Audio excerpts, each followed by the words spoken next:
It's me. Is that her name? Mimi or Nene? Gosh. And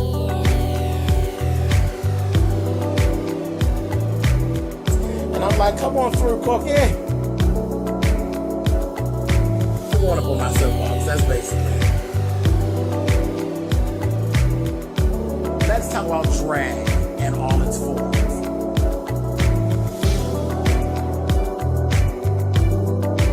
What, Cookie?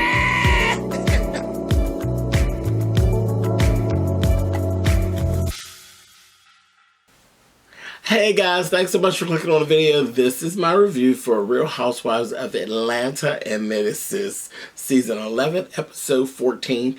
As I said, is her name Mimi or is her name Nene? My God, it's just me. It's just me. I'm this, I'm that. No one's paying attention to me. No one's looking at me. No one's taking care of me. 'Cause nothing's wrong with you. Because there's nothing wrong with you other than you're in competition for attention. Girl, sit down. Sit down. She went through this whole thing. They did this whole bachelorette party. Tanya put together a bachelorette party for Eva. Nene was so nasty at the beginning of that party. I just couldn't.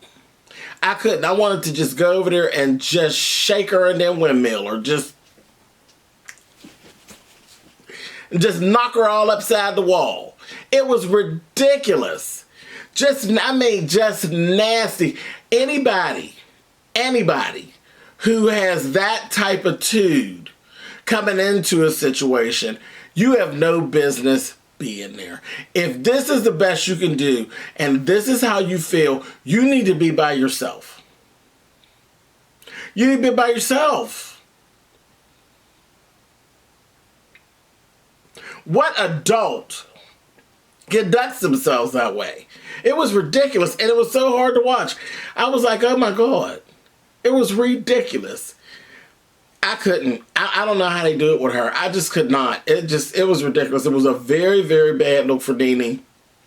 And as the weeks go forward, it's getting to a point where I'm getting tired. Like I'm getting very tired, and I'm not being able to even feel sorry for you in the situation. I know the situation you're in, and I'm not feeling for you because you're being so damn ridiculous that I'm literally losing empathy for you, altogether. It's just like, girl, get a grip. Get a grip. Anyway, like I said, I don't know why she even came. The party was pretty boring. Pretty boring.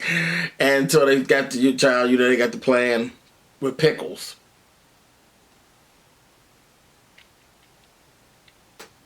I said, child, y'all love doing this little lesbian thing, but okay. So once they tapped into their lesbianism, everything was fine. They were having a good old time. I said, child, they are giving it to me, honey. It is truly giving me lesbonics, but okay. And that was fine. That child, who am I of all people to say anything, honey? Carry on, children. Once they moved into the lesbonics of the party, they were having a great time. Then they moved the party out and went to the club. Cynthia didn't go. She ended up going to sleep. But the rest of them went to the club, and they looked like they had a great time. They were having a ball in the club. And then did you see old drunken ass Marlo up there flirting with that little Asian man, honey, in the hallway? I said, girl, and kept dropping that piece off her hair. I said, she's the best. She's a mess. Now, I just want to know, hey, Marlo, come on in here, girl. Come on in here and let me ask you a question. How much money did you make, bitch? How much money did you make? Or did you just play, honey? I want to know. I want to know how many coins were made, or was it just a night of split pea soup, Patty? That's what I want to know. Anyway, Girl, hit me in my DMs, Marlo. Girl, I know you did something, honey. You was really carrying it in that hall. It was real funky. Real funky and real tacky looking. All on the floor and everything. Just a mess. Moving on. So, Nene talked to Greg. And it really seemed that Greg wasn't trying to hear it. And guarantee, it seems like Greg is being a little on edge with Nene. He's a little on edge. And it just was like he was just so not here for the bullshit she was putting out. And then she was doing all this crying and carrying on. Cynthia came, she just crying and carrying on. And then Cynthia don't know how to help her because, you know, Cynthia is like the resident idiot. So she don't know. She didn't know how to help her. She's like, I don't really know how to help.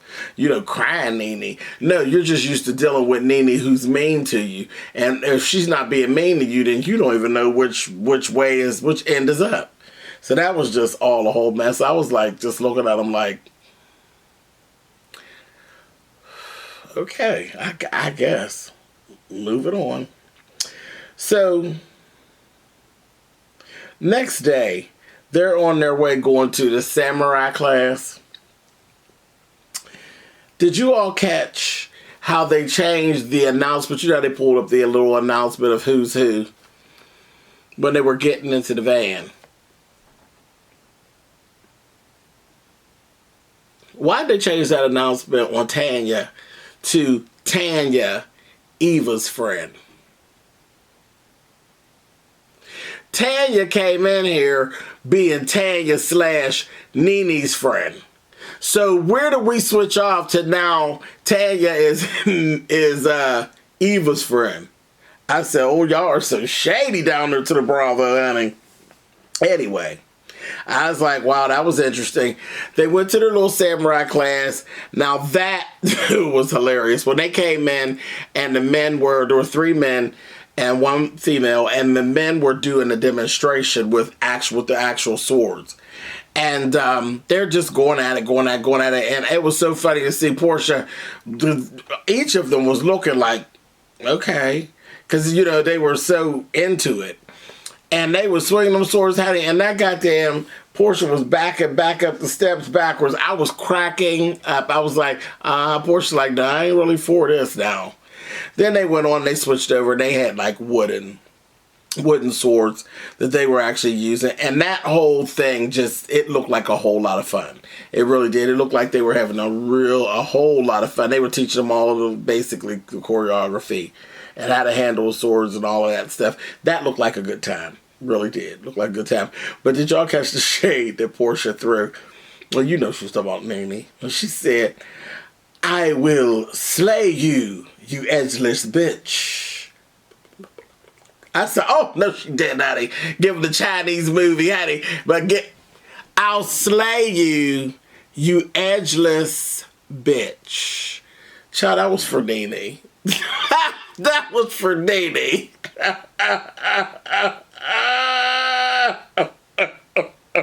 I was so done. I said, she gonna get you for that bitch.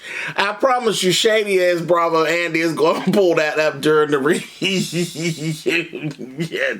I'll slay you, honey, you edgeless bitch.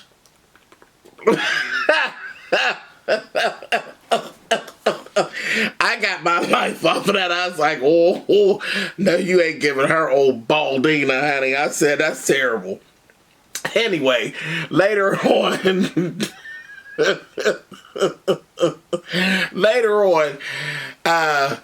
Eva goes down and sees Nene. She's still kind of being kind of short, but whatever. And then there's a knock at the door. And Eva goes to the door, and this big, beautiful floral arrangement came, and it was sent with a card, and it was from Greg, and it just broke Nene all the way down. And Eva definitely handled Nene better than goofball Cynthia. But then, you know, she ended up having her scene and having her moment. And I said, you happy now, bitch? Are you happy now? God damn! So, you know, camera time. You know she's happy. And she said, I just want to be by myself. So, and Eva went on to that thought. I was like, okay, good. Good. So that's it. So we're done. Last thing is they go to dinner. And I was like, what's up with y'all? Eva had traditional kimonos for everybody, and like only Eva, Marlo, and I loved Marlo's. I loved Marlo's and the way it fit her. Yeah, I think they're the only two that actually put them on, that actually had the kimonos on. The other ones didn't put them on. And Nene was like, I don't want to put on no kimono. I was like, oh, Corey, you're so I don't even know why you're here. But anyway, but they were beautiful. You know, kimonos are gorgeous. But anyway, so they went to the dinner, and their dinner was nice. And they were saying, well, we're going to, Eva said, appreciate everybody for being here and everything like that. And I just want to go around the table and kind of say what the highs and the lows have actually been so far this year, this, that, thing, and the other. And I was like, oh, Jesus, here we go. And you know what? It went really, really well. Eva said what she had to say. Portia started talking about, her being pregnant, she being happy. And then Dennis and her meeting him and all of that. Cynthia went before Portia and gave her stuff about Noelle going off to school. And her meeting Mike made her happy. And then is when Portia went. And then Candy interrupted Portia, and we were like, oh, shit. I was like, here we go. And it went to a commercial break, but then when they came back, what ended up happening is Candy actually was crying a little bit, and she was like, I really feel like shit because I feel really bad about all the things that I've said up to this point about you and Dennis.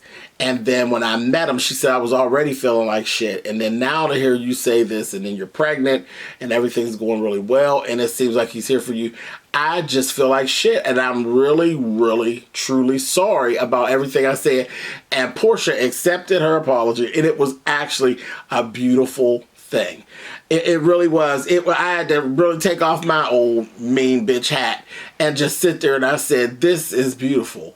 Candy literally did a true heartfelt apology to Portia, and Portia truly, for the first time, I think, accepted the apology and said, look, this is what we're going to do.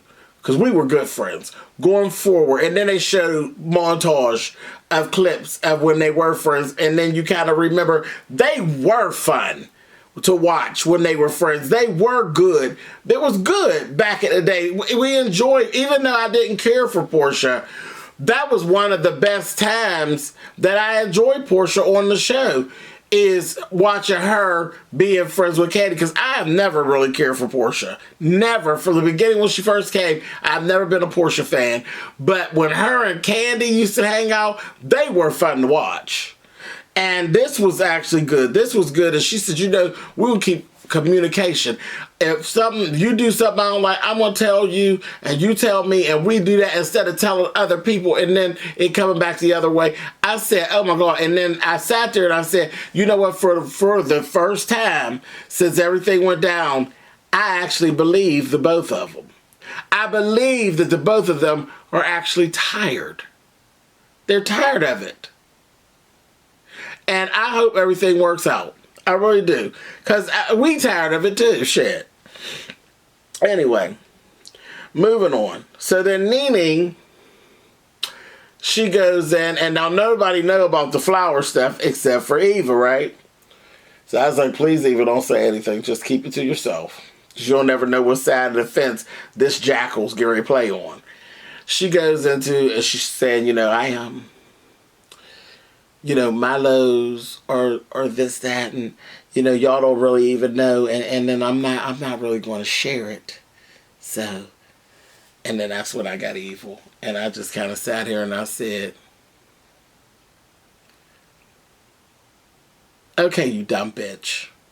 So if you're not going to share it, why the fuck did you bring it up? Why did you bring it up? Why? Because somebody else was having a moment on camera and you felt as though you needed a scene? Is that what it was? Nene Leaks? You felt like you needed a scene? Is that what it was? Because you needed to get the focus back on your punk ass? Is that what it was? Girl, you're getting on my nerves. It's time for you to go home. It's time for you to pack up. Get your Tokyo Megabus and go on home. I am sick of her. I'm so sick of Nene. There was no purpose in it at all. I'm not going to share. Well, shut up then. Just shut up. Lord have mercy.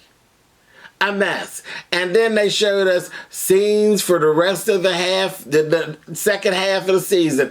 And she going to continue to get on my nerves. I can just see it now. Lord have mercy, Nene Leakes. Damn mess. I'm out of here, y'all. I'll catch y'all next week.